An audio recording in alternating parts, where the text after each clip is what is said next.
Hey, this is Christopher McClure from So You Want to Play Guitar, and today I want to show you the bar chord and the most common uh, formations and variations of the bar chord. So first of all, bar chord, of course, uses a bar, and this is a full bar. We have our finger, and we're doing it on the 5th fret just because it's right there in the middle of the neck. So we press down. And when you do a bar, I'm going to show you.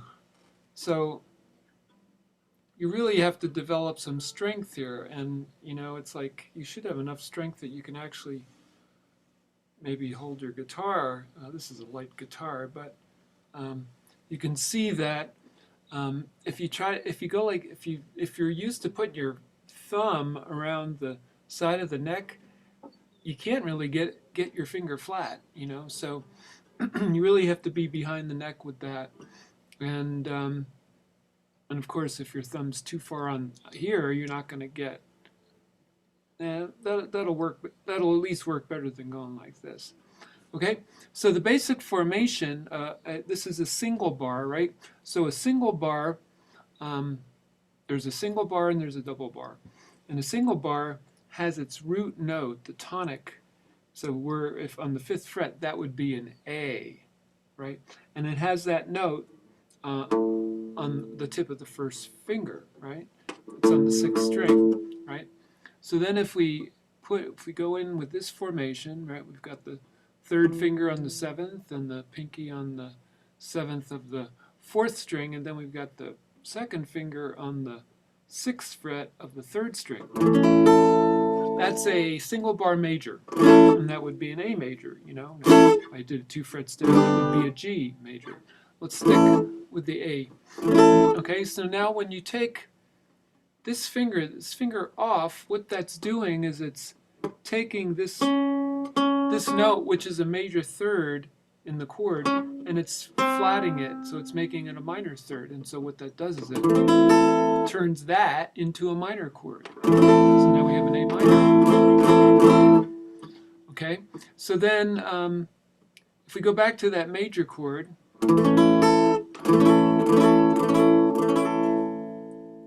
and we take our pinky away, right? So what we're doing there, that pinky is playing, it's another A. There's an A down here, there's an A here, and there's actually an A up here also.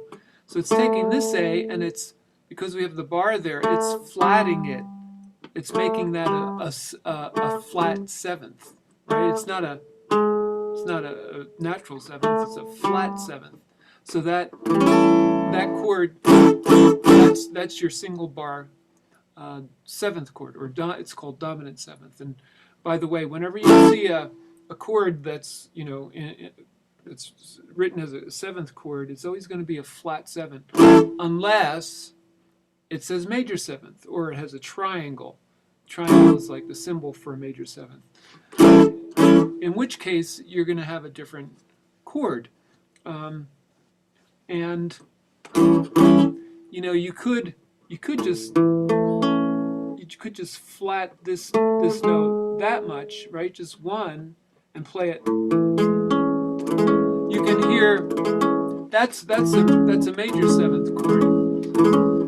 The problem with this formation here is that as soon as you put those higher notes in there, that major 7th kind of gets lost. So a better version of this, and this is a more difficult chord, and this is kind of going a little out of the standard bar chord ballpark, but this really does, when you play a major 7th this way, it does create a much better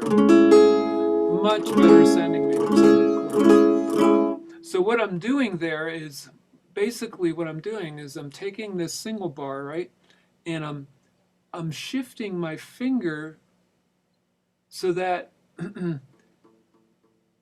I'm playing the 6th string with the tip, but then my finger is actually arcing, and these are all muted, and then the fleshy part of my finger here is actually playing the 4th fret, right? Because this is a 1 or an A. This is an A, and you go down 1.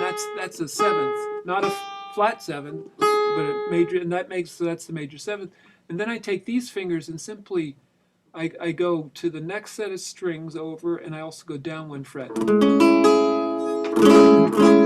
there's a A major 7th chord, and if you know, that 5th string is muted, right? So far we have a major, we have a minor, we have a 7th, we have a major 7th. Okay, so just two other chords to throw in there. So if we take our pinky off again, right? Remember how that taking when we had the major chord and we took it off, it made it a dominant 7th. We're going to do the same thing, but except it's going to be a minor chord that we're going to take it off. And what that creates is a minor 7th chord there. So which is pretty easy. It's just the bar and then 1 finger like that. Okay. So then I'm just going to add 1 more chord in here. If you take this note, right, which is a 3rd, and you bring it up 1, and then you have to kind of shift your fingers around to get that, right? So it's kind of like we've got, it's kind of like a bar here,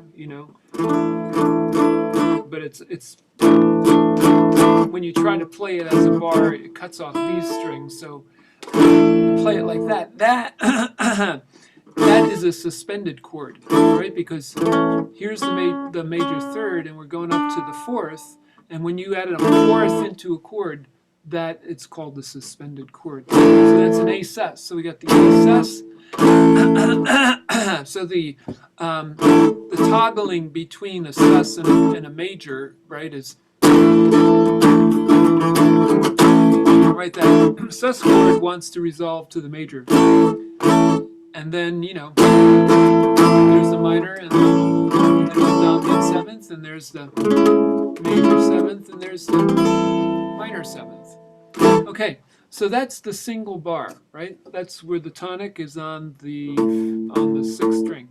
Well, if we want to, say we could do that same thing up here. We could go up to the 10th fret and do the same thing. This would be a D, right? So now it's D sus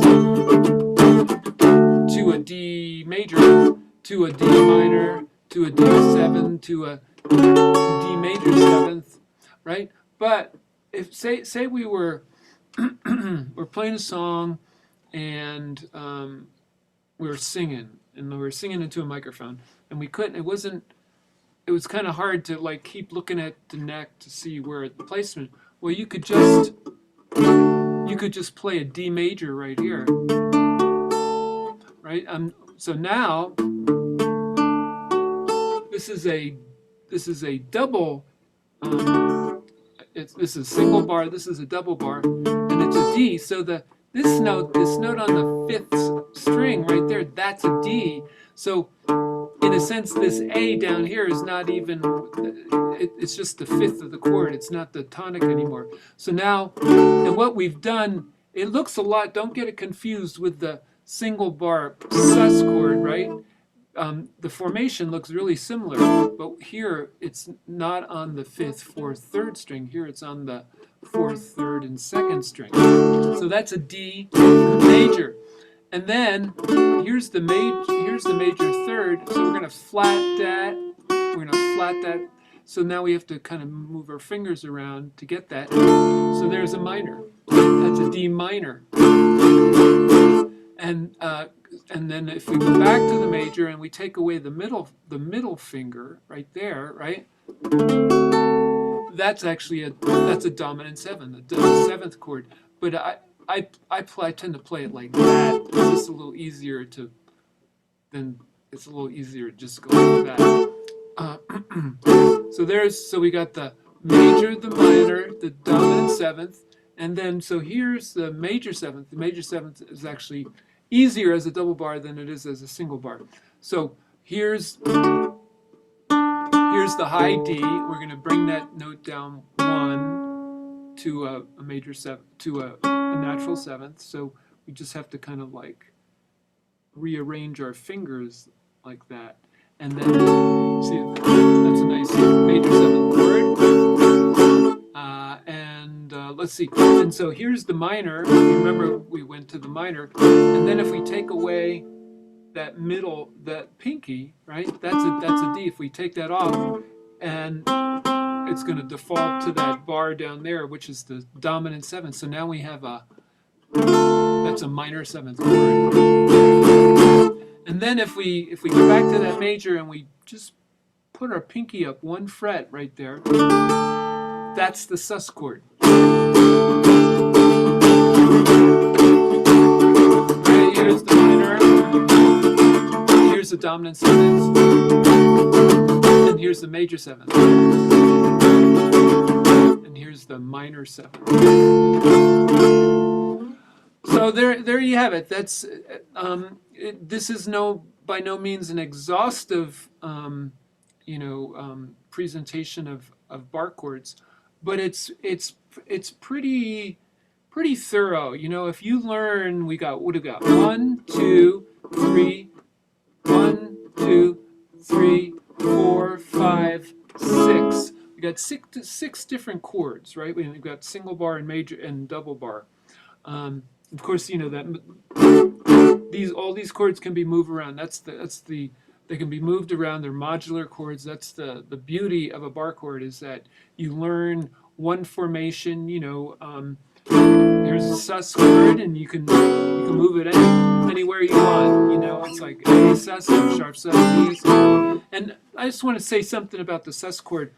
Or any chord really that doesn't have a third in it, like a bar chord, it's very easy to sort of play. You're playing chords, so you're playing harmonically, but you can play melodically. You can play harmonically melodically, if that makes sense. In other words, because there's no third, you can just move chords. It's like, right? It's not, you're not really going out of a key. Well, it's the same thing with the sus chord.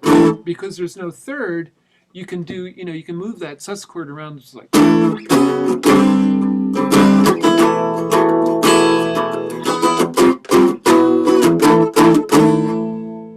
right? A musician who did that a lot was a jazz pianist called Matoy. His name is McCoy Tyner, and he did a lot with suspended chords and just kind of moved them around that way. So, but what I was saying, is that with just these 6 chords, you can play like a whole lot of music, and because they're bar chords and they're modular, you can play it in any key. So, if you learn the 6 formations in the single bar and the 6 in the double bar, and you just get used to moving around, creating music.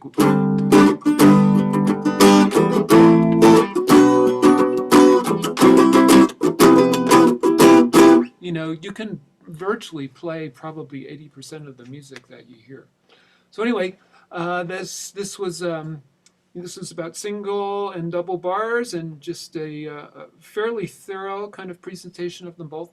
And my name is Christopher McClure, and soyouwanttoPlayGuitar.com is the website, and So You Want to Play Guitar on Facebook, and So You Want to Play Guitar on YouTube. And thanks for listening.